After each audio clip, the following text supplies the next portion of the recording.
Salamat po. Ako, mula noon hanggang ngayon, ang ginusto lang namin ay magsayaw. Sa akin talaga naiiyak na kumanta at magpasaya ng mga tao. Malaking bonus na naging daan ito para makatulong sa aming mga pamilya. Kaya maraming salamat kay Lola Joy na nagbuo at naniwala sa Sex Bomb. Inilabas lahat ng talent na meron kami na hindi namin inakala. Sa Itbulaga kung saan kami unang nabigyan ng tsansa.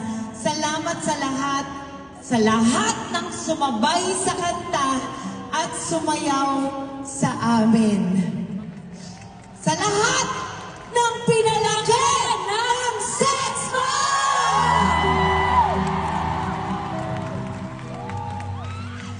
Sa lahat, ano ba yan? Nang lumaban sa buhay at hindi bumawi. Kayo, ang lakas sa likod ng Sex Bomb.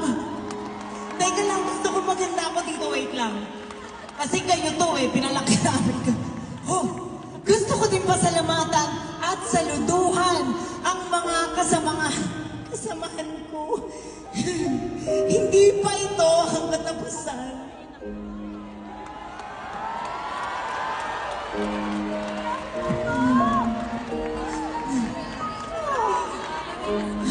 Abe! Teka, pwede pa yung chance? Kasi, hindi namin na-expect na ganyang kainit kasi yung pagsalubong niyo sa Sex Bomb. Akala namin wala kami legacy na naiiwan. Pero kayo, wala dyan sa taas hanggang dito sa baba. Kayo yung bumuo sa amin. Kayo yung backbone namin. Maraming salamat po. Maraming salamat sa suporta at pagmamahal nyo sa Sex Bomb.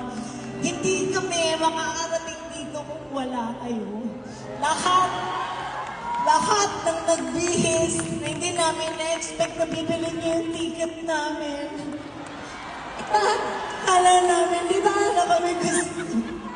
Di ba, Ate Rochelle? Okay na. Mahal natin ang isa't isa, di ba? Kaya nga tayo nag-reunion, di ba? Kaya nga kayo pumayag, di ba? Kaya nga sila nag-enjoy at nag-reunion din sila kasi nakita nila ang mukha natin isa-isa na